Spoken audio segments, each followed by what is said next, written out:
As conditions worsen, the church too seems to fail its flock. Fearing contamination, some priests refuse to administer last rites to the dead.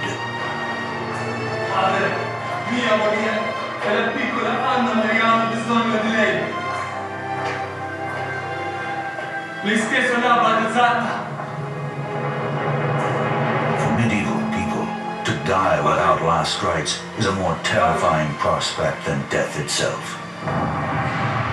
But as the death toll mounts and more priests succumb to the plague, the Bishop of Bath makes a startling suggestion. If they are on the point of death and cannot secure the services of a priest, then they should make confession to each other, to a layman, or, if no man is present, even to a woman. In these grim days, self-preservation usually wins out over heroism. Not even family ties can bind the healthy to the sick, as one of the great writers of the age, Giovanni Boccaccio, witnesses. Relatives were cared for, not otherwise than dogs. They threw them their food and drink by the bed, and then they fled the household. One person would get sick first, the family might start to take care of them, maybe friends would come and help, but then others in the family would get sick, and you can imagine that very quickly people would abandon any attempt to help each other. When you have every third person dying, this of course is going to affect people's outlook and mentality. One of the responses would be fear. Am I going to be next? Is the plague going to strike me? Can I get the plague even from my father, my brother, my sister? The lack of compassion appalls Sienese chronicler Agnolo de Tora. Father abandoned child, wife, husband, one brother, another. For this illness seemed to strike through breath and sight. And so they died. The death rates were so high that basically people's faith was shocked or rocked to the core. Many of the teachings that had been given by the church didn't seem to give them any comfort or seem to be applicable to the situation. Everyone was dying. It didn't seem to make any sense. The very fabric of society is unraveling, and no one seems to know how to weave it back together. This was God's vengeance on humans for their wickedness and sin. What better way to respond to that than by an extraordinary penance that would take away that sin? And so, in their terror, the people turn to religious zealots who whip themselves in a brutal imitation of Christ's own suffering. Their fanaticism will lead the crowds further into hysteria, persecution, and mass murder.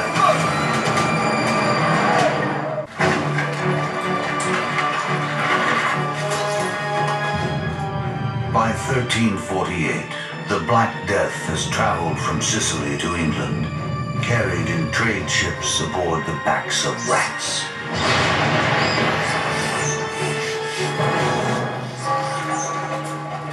Already it has claimed the lives of millions.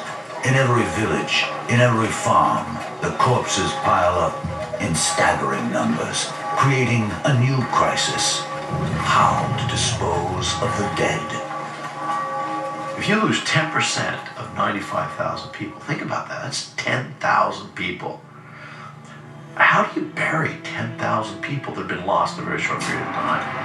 Where do you find the people to take them? Where do you find the people? Where do you find the carts to take them?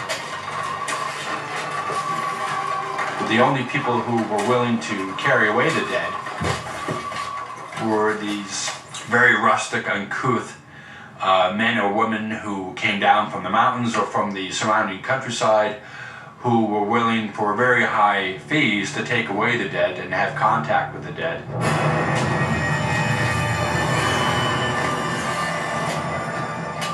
The smells must have been very difficult, and people tried to accommodate that by having fires and having sweet smells around. They tried to cover up the smell of death. But but you can only go so far with that.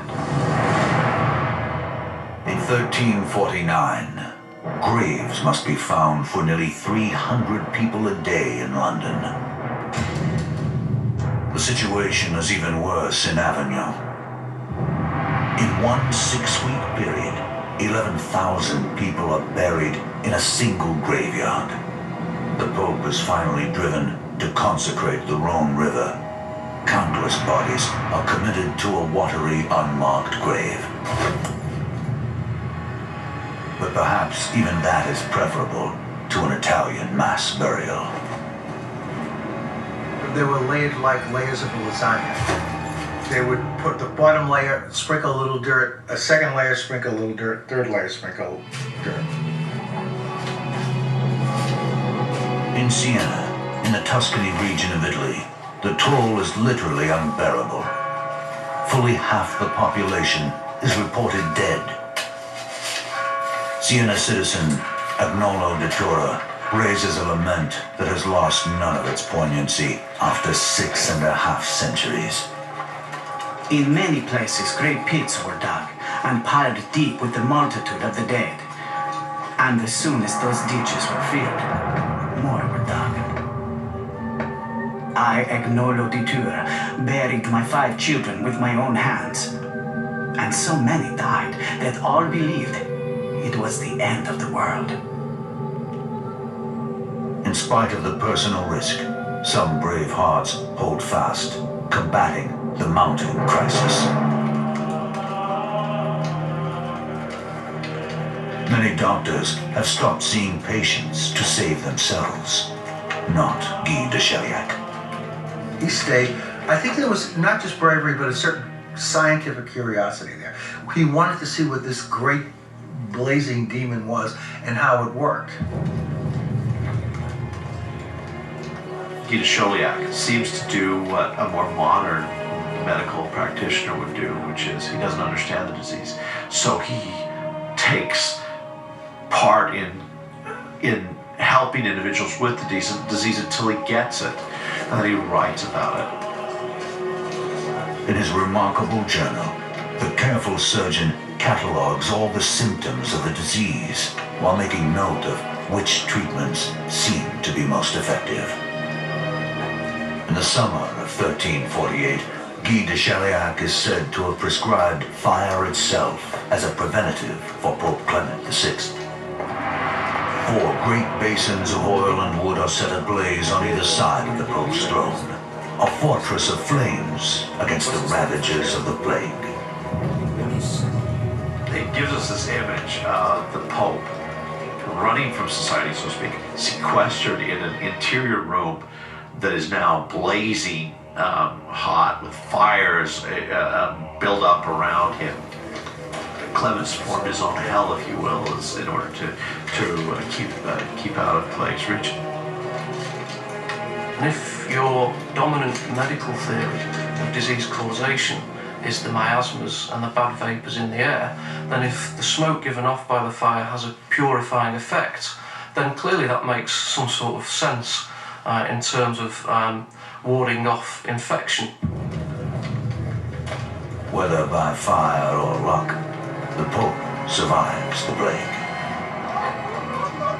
But Princess Joan, the favorite daughter of the King of England, does not. Like almost half the population of Europe, she falls victim to the Black Death. Her father, Edward III, is powerless to do anything but mourn. Destructive death, who seizes young and old alike, has lamentably snatched from us our dearest daughter, whom we loved best of all.